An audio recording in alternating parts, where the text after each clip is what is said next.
소설, 동화책, 애니메이션에 자주 등장하여 사람들에게 참 친근한 동물, 개미. 체계적인 집단 생활과 근면한 습성을 가지고 있어 우리 인간과 사는 모습이 가장 닮은 동물이죠. 이 놀라운 개미의 세계에 빠져들수록 경이롭다고 한국인 첫 IC 운영위원 개미박사 김병진 교수는 말합니다. 은행나무, 잠자리, 긴꼬리 투구새우, 실라칸스, 수억, 수천, 수백만 년이 지나도록 형태가 변하지 않아 이른바 살아있는 화석이라 불리는 생물들이 있습니다. 진화론자들은 이 화석들에 대해서 과연 무엇이라 설명하고 있을까요? 이 시간에는 신비한 개미의 생태와 하나님께서 창조하신 육상동물에 대해 말씀드리겠습니다. 하나님께서 6일 창조 6째 날에 육상동물과 사람을 창조하셨습니다. 지난 시간에 성경상의 큰 물고기로 지칭된 고래가 육상동물에서 수중동물로 진화되었다는 진화론자들의 주장이 얼마나 근거 없는 이론인지를 말씀드렸습니다. 이 시간에도 과학이라는 이름으로 사람들에게 학습된 진화론이 얼마나 모순되며 비과학적인지를 말씀드리겠습니다.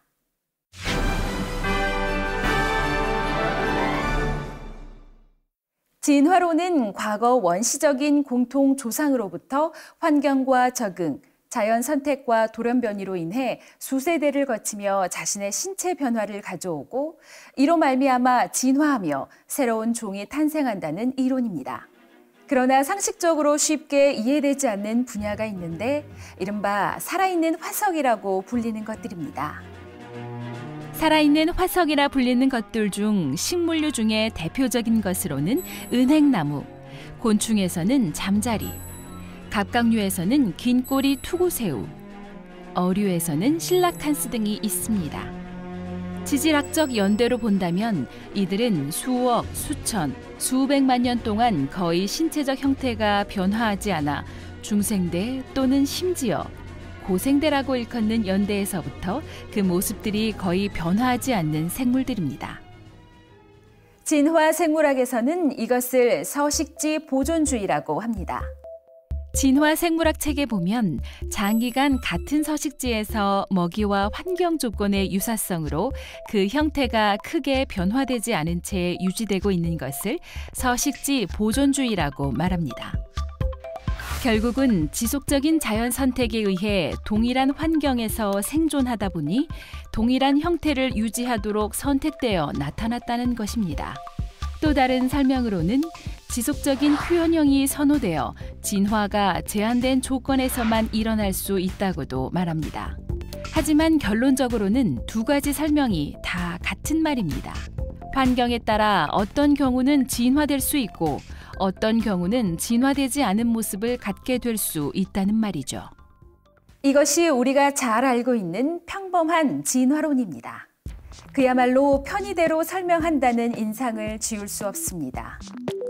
우리가 살고 있는 세상에는 수많은 동식물과 곤충, 어류 등 다양한 생명체가 함께 살아가고 있습니다.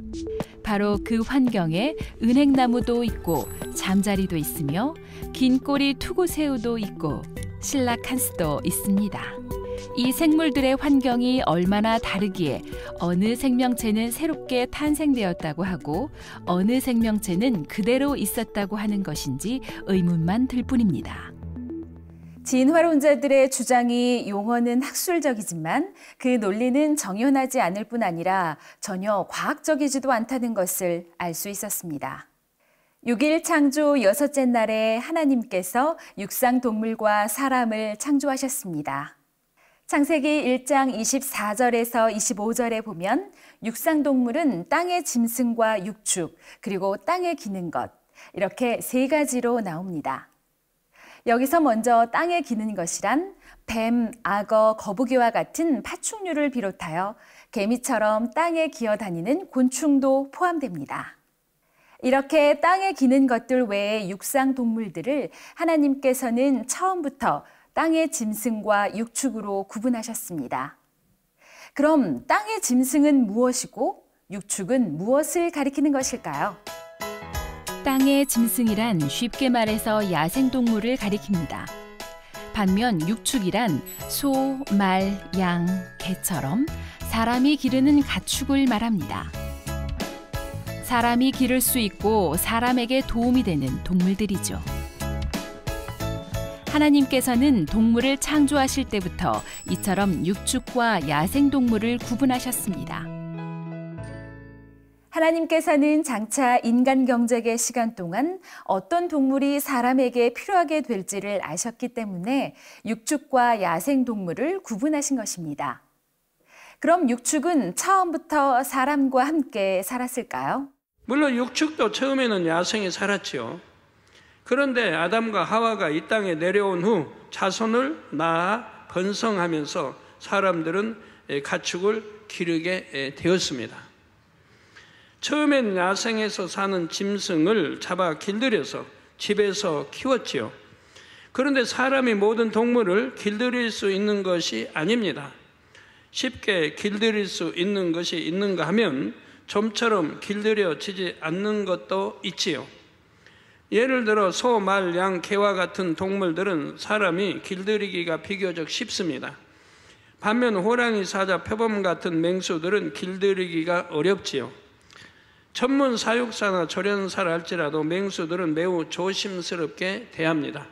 물론 서커스 등 특별한 목적을 가지고 고도의 훈련을 통해 맹수를 길들이는 경우도 있기는 합니다. 그렇다 해도 호랑이나 사자가 소나 개처럼 대대로 사람과 함께 사는 육축이 될 수는 없지요. 하나님께서는 장차 사람들에게 도움이 되는 육축을 이처럼 처음부터 구분해서 창조하셨습니다.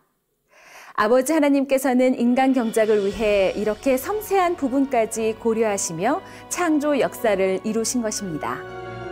가축들은 사람에게 얼마나 유용한지요. 예를 들어 교통수단이 발달하지 않은 시절에는 말을 타면 가장 빨리 이동할 수 있었습니다.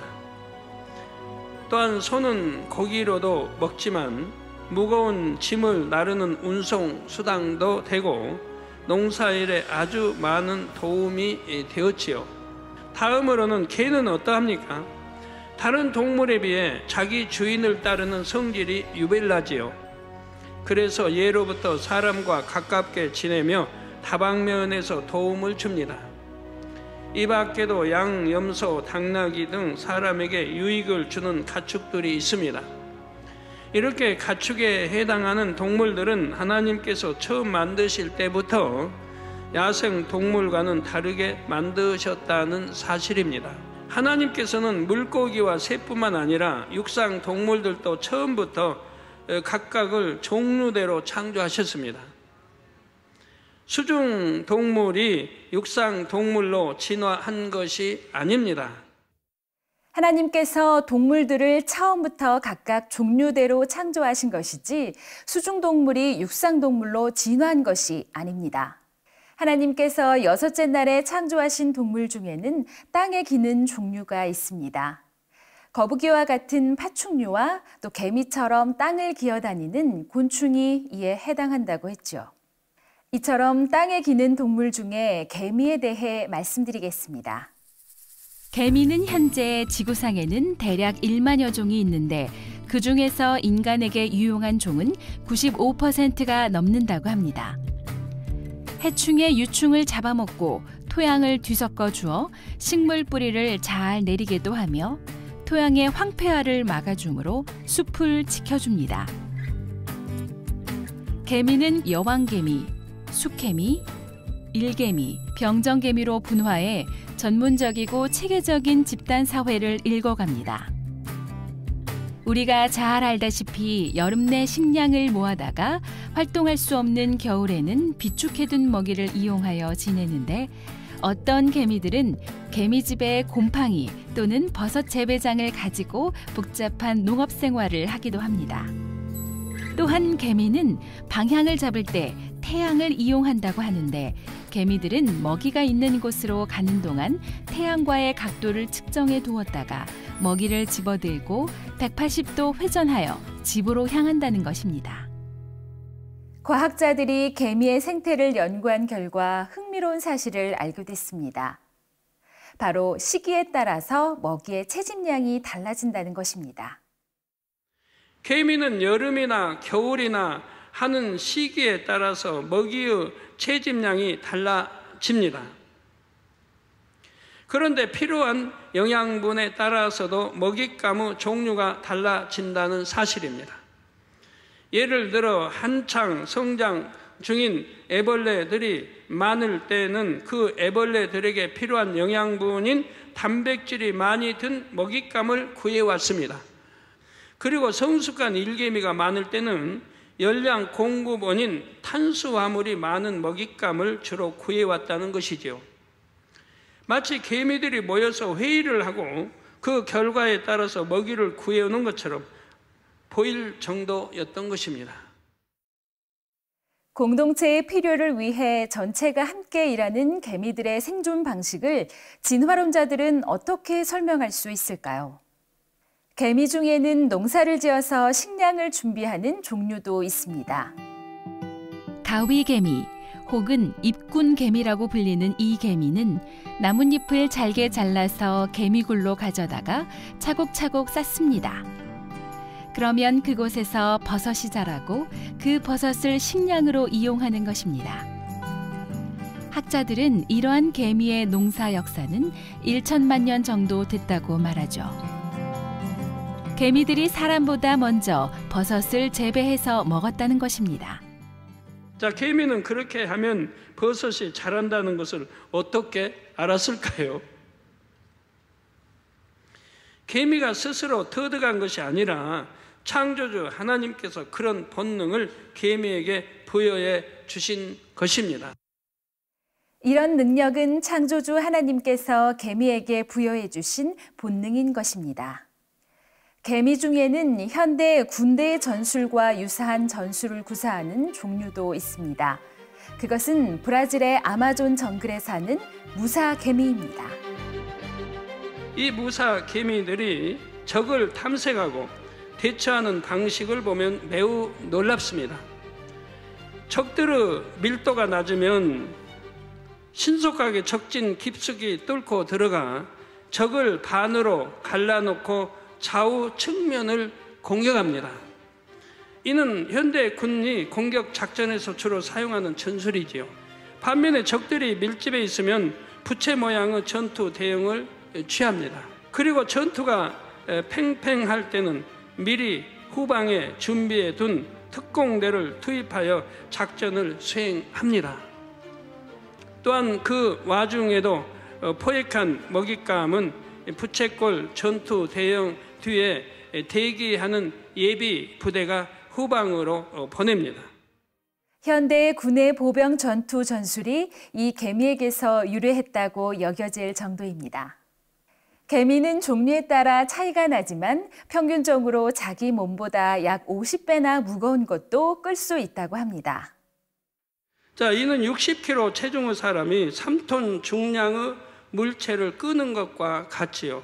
참으로 놀라운 힘을 개미는 갖고 있는 것입니다. 그런데 성경 잠언서 6장 6절에 8절에 보면 게으른 자여 개미에게로 가서 그 하는 것을 보고 지혜를 얻으라. 개미는 두령도 없고 간역자도 없고 주권자도 없으되 먹을 것을 여름 동안에 예비하며 추수 때 양식을 모으느니라 했습니다. 이 말씀처럼 개미는 두령도 간역자도 주권자도 없지만 하나의 공동체를 이루어 살아갑니다. 여왕 개미 한 마리를 중심으로 모든 개미들이 자기 할 일을 알아서 착착 성실하게 내지요. 개미들은 양식을 모을 때 전체가 함께 일하는 것을 볼 수 있습니다. 누가 이래라 저래라 하지 않아도 모두가 한 뜻이 되어 한 몸처럼 움직이는 것입니다. 또 얼마나 질서 정연하고 움직이는지요. 자, 개미 한 마리의 힘은 미약하지만 똘똘 뭉치면 엄청난 힘을 발휘합니다. 또 어떤 개미는 자기 신체의 일부분에서 자기 몸무게의 무려 300배 힘을 낸다고 합니다. 개미가 자기 몸만한 먹잇감을 가지고 가는 것을 본 적이 있을 것입니다. 그런데 이 개미는 자기 신체의 일부분에서 자기 몸무게의 300배 힘을 낸다고 합니다. 바로 올가미 개미의 턱입니다. 이 엄청난 힘의 비밀은 개미가 시속 200km 이상의 속도로 매우 빠르게 물기 때문이라는 사실이 밝혀졌습니다. 미국 버클리대 파텍 교수 연구팀은 총알 속도를 측정할 때 사용하는 고속 촬영 기법으로 올가미 개미가 무는 속도를 측정해 지난 2006년 8월 22일 미국 과학원 회보에 발표했습니다. 이 연구 논문에서 올가미 개미가 무는 데 걸린 시간은 불과 0.00013초로 사람이 눈 깜빡이는 것보다 2,300배 빨라 동물이 신체의 일부분을 움직이는 속도 중에서 개미의 무는 속도가 가장 빠르다고 언급했습니다. 개미 한 마리의 힘은 미약하지만 똘똘 뭉치면 엄청난 힘을 발휘합니다. 아프리카나 아마존에서 개미떼의 공격을 받으면 맹수라 할지라도 생명을 부지하기 어렵습니다. 하나님께서는 개미처럼 미약한 존재에게도 살아갈 수 있는 본능을 주셨습니다. 하물며 하나님을 의뢰하며 성실히 행하는 선한 자녀들의 마음의 소원을 어찌 외면하시겠는지요. 개미를 보며 지혜를 얻고 하나님을 중심에서 믿고 의지하시기 바랍니다. 욕심을 부리지 말고 선한 마음으로 변함없이 성실하게 일한다면 하나님께서는 반드시 축복해 주십니다.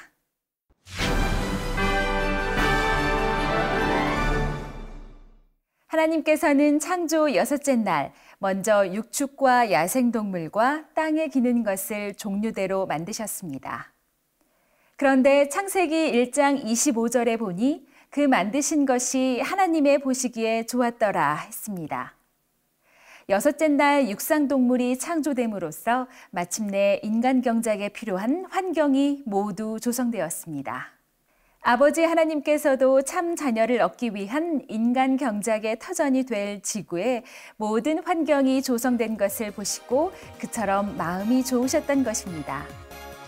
우리 아버지 하나님께서는 이처럼 설렘과 기대 속에 사람을 창조하시고 참 자녀를 얻으시기까지 소망 가운데 오래 참으셨습니다. 이처럼 창조의 근본 역사까지 알게 되신 시청자 여러분 모두 아버지 하나님의 참 자녀가 되시기 바랍니다. 창조와 과학 홍수연이었습니다.